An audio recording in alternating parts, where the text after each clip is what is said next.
What's the deal, YouTube? It's your girl, Miss Honey. Welcome back, welcome back, welcome back, welcome back. Welcome back to the channel, you guys. Happy Sunday, everybody. I hope you guys had a wonderful weekend. You guys already know what this is. I have dropped Power. My Power review is out there. If you have not seen it, check that out. Right now, we are here for Real Housewives of Potomac. We're going to talk about that a little bit. Um, Listen, if you're new to my channel, please go ahead and subscribe. Let's just do that before I go into my diatribe about these girls. New to my channel, go ahead and subscribe. Bump right over and hit that notification bell so you don't miss any of my videos.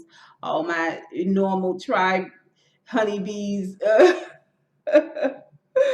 My tribe full of honeybees know to hit that thumbs up. We're trying to get 100 likes on each one of the videos. I get at least 100 views. I'd like for everybody that pops their head in to give me a thumbs up on the video, as well as let's talk about it down below, you guys. Real Housewives of Potomac.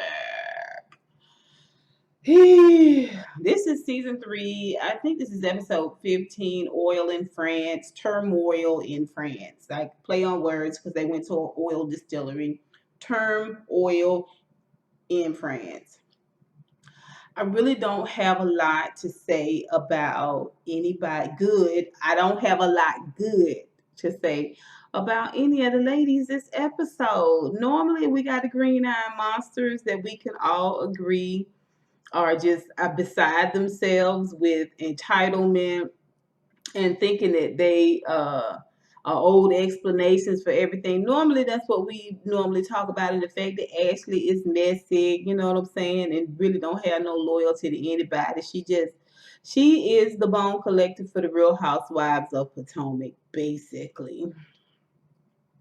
Normally, these are the things we talk about. Karen's always lying. Y'all know Karen's a terrible liar. And if she would just dismiss them and ignore them and move past them, it would be something different. They probably would get a little bit madder. But the fact that she starts explaining, they start shooting that down, and she starts explaining the explanation, and then she's trying to gather everybody and tell them, no, you don't have to worry about. Like she's the worst. Like she's like a plastic raft with a small hole, and then there's another hole and another hole, and she is just like, ugh, ugh.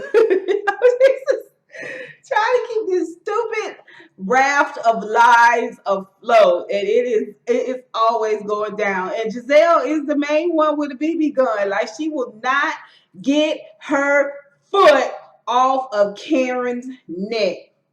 With the help of Robin, definitely Ashley keeps it going. Ashley got a big old boulder that she throws.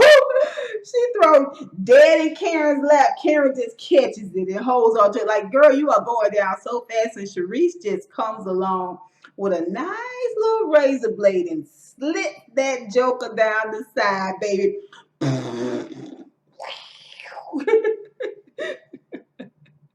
Oh, Karen.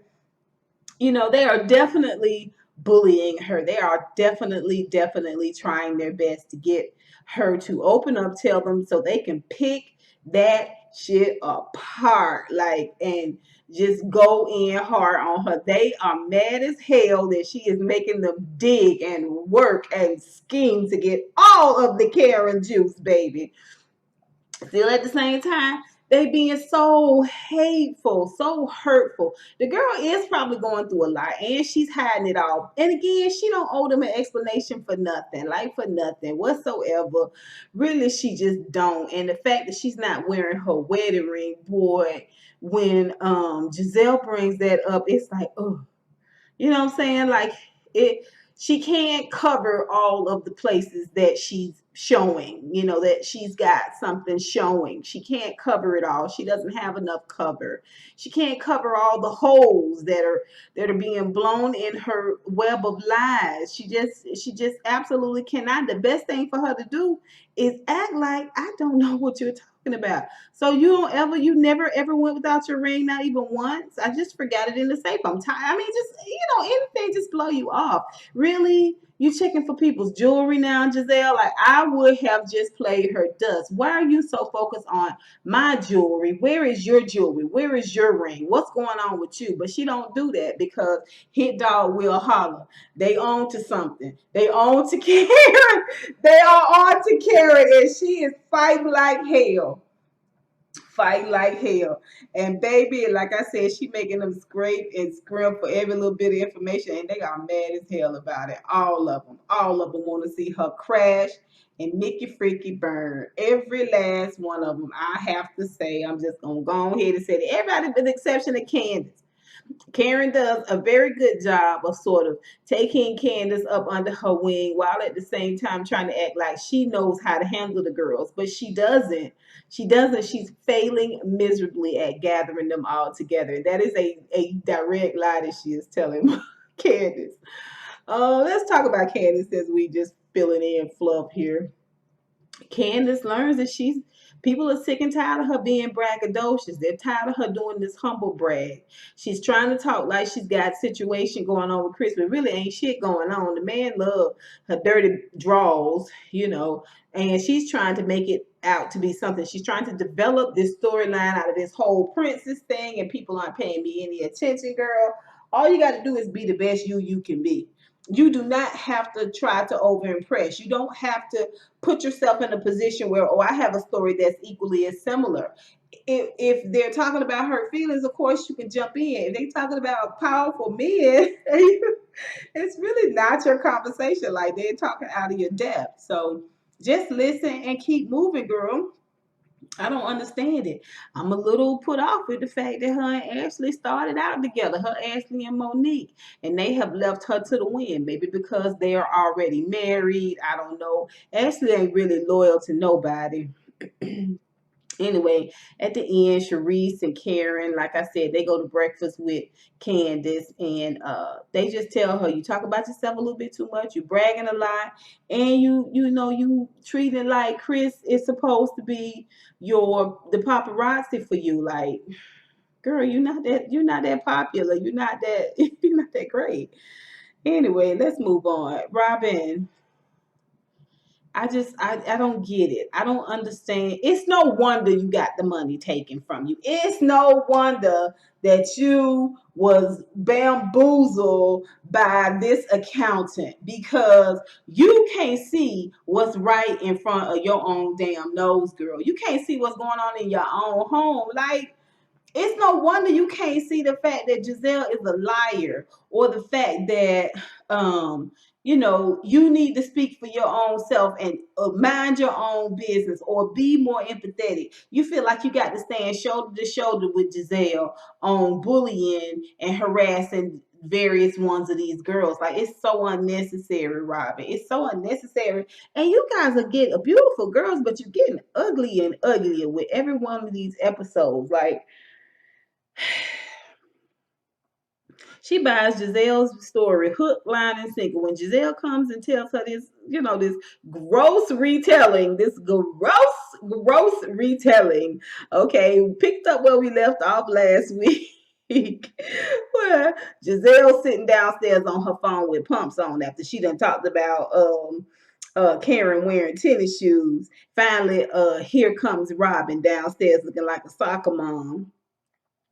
And they left. Yeah, girl, they just wanted to leave you. This is Giselle. Giselle, you're a damn lie. You're a damn lie. They wanted to wait. You told them to go on. You made them feel like she wasn't gonna be down in time. They need to go on by their business. And later on, you gonna admit that you embellished a little bit. Girl, it's embellishing when you are 6. It is a story when you are 6. It's a fear when you are 6. When you're a grown ass woman, it's a damn lie. You are a liar. Point blank, period. She makes Robin feel like didn't nobody want to wait on her, namely Monique. So you keeping that going too. So you a liar and what do you call that? A deceiver.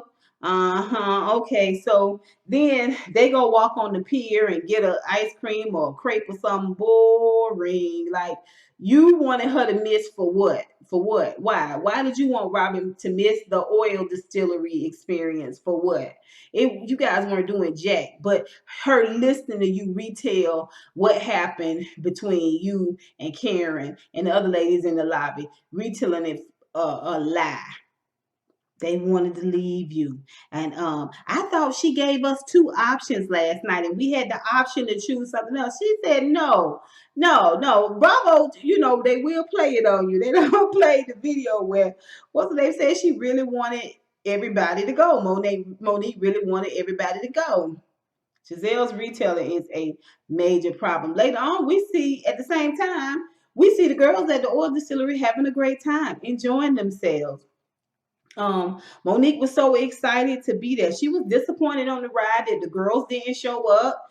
Robin and Giselle, they didn't come. And, she was disappointed about it. But when they got there, they had a good time. Okay, so the two groups, Giselle and Robin, meet up with Monique and the girls. And the girls are coming downstairs like Laverne and Shirley. They meeting at the same, part of town to go to the perfumery. And they coming down the stairs like Shamil, Shamaza. What was they singing? Feeling the love, feeling the love, feeling the love. And Robin and Giselle are like, we finna break this band of hoes up. Basically. Oh, so hilarious. But they're having a really, really good time in the oil and the oil distillery, and then Giselle and Robin are just going over it, where Robin just buys so much into it that now she's talking about Charrisse being friends with Monique. And did you hear how Monique talked? That's why Charrisse talked about Monique, and that's why Charrisse told the ladies, well, I'm gonna discuss it with her when I have a moment. She did say a little bit too much. When she realized she was saying a little bit too much, she went ahead and let the girls know she gonna talk to Monique directly now. But okay, so they go into the perfumery. Karen is in the perfumery. Of course, Giselle is right on top of her. She is right in her ear. She is continually just nip, nip, nip, nip, nip, nip, nip, nip. Karen is overdoing it. She's acting overly interested because Giselle has already made her feel as though called her out on the fact that she wasn't interested in necessarily going, like she wasn't hyped about it. And it's just so rude. It's so rude. Karen is doing the most, but at the same time, Giselle just continually, it's bullying. At some point, you've made your point. You've been clear, like you're the clear winner. When you keep going on and on and on and on, and the victim is already wounded, it's clear that you are, you know what I'm saying? You done chopped the girl up and spit the girl out. Like, at this point, you're bullying and you're making yourself look so bad, in my opinion, Giselle. So finally, Karen says, Charrisse and I are going to go to the back and talk to the lady privately, and leaves them out there. She's just trying to get this gnat out of her ear that is Giselle. They go inside and talk a little bit and get, the whole, the sense down and talk to the lady in private. It's a nice moment. Later on, they go to dinner. And Ashley comes out of the woodwork. Now, first of all, Ashley, when Monique called her out when they was at the oil place, Monique was like, well, why is you been hanging so tough with Giselle with the green eye monsters? Why you ain't go with them? She said, oh, I could have, but you didn't even know what they was doing. It's now we know that Robin wasn't trying to hold up. She was just trying to sleep late. She wasn't trying to hold the ladies up in hopes that they would leave them. She was just trying to sleep late. We know it was Giselle's idea. Giselle didn't even bring you in on it. Girl, you were just there to move conversation. You just there to bring the dirt back from the girls and bring it to her and Robin when they're apart from the group. And it's proven because when we get to dinner, here come Ashley piping up after I could have gone with them. No, you couldn't have, because you was not included. Then she shades Charrisse at the same time. Charrisse showed is mighty close with Monique, so we already know they're going to bring it up. Monique asked her was she a spy. Anyway, she still shaded Giselle a little bit in the car on the way back from the oil place. You would have thought that with Giselle being in cosmetics, she would have came. Oh, okay, all right. So you try to get a lady something to try to talk about. Ain't nobody saying nothing about it. So then we see that when they get back to the perfumery, taking pictures and moving around the city and all of that, Ashley sidles up with the green-eyed monsters, right? So later on when they at dinner, we see Ashley come for Charrisse and call Charrisse out on talking about Monique so bad, but now all of a sudden you all up Charrisse butt and you all up Monique butt and Charrisse was trying to kill that noise. Let's be clear. Let's be clear. Let's be clear. But Ashley wasn't having none of it. She wants it all out. No, don't try to hush me up. I'm finna tell all of this. I'm finna tell all of this stuff you were saying. Okay, of course, Robin chimed in. Like I said, she had already sidled up to the Green Eyed Monster. She got her script. She know what she's supposed to do. Come on, let's call them out. Same thing, like I said, that Giselle called out Karen's ring. And Karen not having a ring. And then Ashley was like, you're a liar. You're a liar. Don't worry about it. You're a liar. You're not telling the truth. You're not being honest. Why she got to live her life and spill her story like you do? You're trying to make it this demographic thing because she's older and I'm younger. It may have a little bit to do with it, but just common decency, does that have an age at all? Like, girl, be silent. What does it have to do with you? Nothing at all, girl. Nothing at all. Shut the She got the right one. She got the right one. They got the right one. I'm telling y'all, they've been to kick me off this show. They've been to kick me off this show because I'm just not the one for it. Like, I'm not the one. Okay. Then they jump on the Monique situation. Monique, why would you invite Kendall to your function? Because it's my function. Because I don't owe you no explanation. But no, she started trying to explain. They won't let it go. They got the cat by the tail. Finally, after she learns that Charrisse said a couple of things about her, she says, well, actually, it wasn't me. It was Charrisse that wanted to do it. Charrisse wanted a little messiness with the Hurricane Harvey situation. And I just carried it on over to but at first you said you invited her because Giselle wasn't going to be there. Instead of her sticking with that, she decides the next morning after they have had dinner and they've had this huge blow up and everybody has been so inappropriate, including the singing princess who tried to tie on one more time the whole princess, and y'all not listening to me. And I feel like y'all poo-poo my situation at the end of the night. It was like so wah. So the next day, like I said, Candiace and Charrisse and Karen go to breakfast. Ashley and Robin down at the pool. Upstairs, we see Monique going to invite Giselle to breakfast. They go to breakfast together. And first of all, Giselle acted like she didn't want to go. I'd have been like, well, girl, I got a fabulous feast. You are welcome to come if you want to. If you don't want to come and you don't want to talk, you don't have to. And I'd have left her standing there. I just don't understand begging people and pleading with people and like, you finna put me through the ringer about making freaking breakfast. If you don't want to go, help her just say you don't want to go. But what I'm not finna do is beg you, not for Nathan. Not for Nathan. Okay, let's be clear about that. I will eat all of this breakfast and drink this ocean, okay, before I beg you. Anyway, they get there, and again, Monique is. This is some of the fact. Just like I've lost so much respect for Monique, even if it was the truth, the way you handled it, the way you did it, it just made it seem like you opted to throw Charrisse under the bus because of what they said. Like they triggered you to throw Charrisse under the bus. Not saying that Charrisse is your ace boon coon friend. You know what I'm saying? Just like I know Karen ain't telling the truth. But at the same time, you don't let somebody put you in a position where you now being a bone carrier, you bringing a bone to her about Charrisse, and it really wasn't me. And Giselle called it out. I know you're not finna sit here and act like it was all Charrisse and not you. I do believe that could possibly be true, that it was all Charrisse and not her. I still think you don't owe this girl no explanation for nothing. Even if you was being shady, you don't owe her. If you wasn't being shady, you don't owe her. The fact that everybody continues to try to explain to Giselle to get Giselle's approval or okay or thumbs up is ridiculous. Y'all need to have a mutiny on this heifer. Have a mutiny on this heifer because really she's not authentic enough to run the girls, to be in charge charge of the girls at all. And honestly, none of y'all are. Charrisse is not authentic enough to run the girls back and forth and shade. You can't tell her nothing. Anything she learns in private, she bringing it out and slamming it on the table like a dead carcass. Giselle certainly can't be in charge of the girls. She too mean and too nasty acting and too contrary and too self-involved. Okay, she lacks the ability to be loyal, okay, without it benefiting herself. Robin, oh please, she's not the leader of her own life, of her own moments, of her own seconds and minutes and hours and days. She is completely oblivious of about what it means to be the master of your own domain. Candiace, goodbye. Listen, not for nothing though.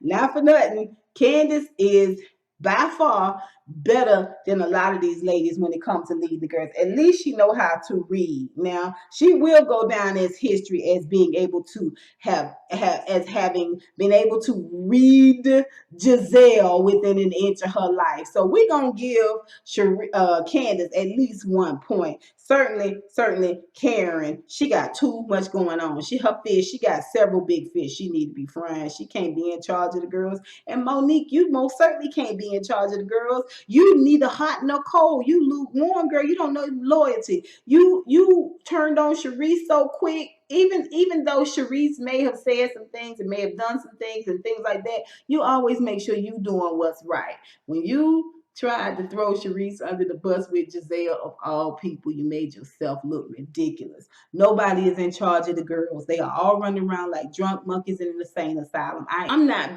one that's big on explaining myself. I will apologize. I will tell you that I am sorry. I didn't mean it that way. But if you keep trying to get me to, like, you're going to see another side of me, like it's not going to be good. I don't like explaining myself. That's why I try to tread lightly around people. Okay, because I don't like putting myself in that position. But I digress. Y'all tell me what you think. Put it down below. Until next time, honeybees. Mwah, mwah, mwah.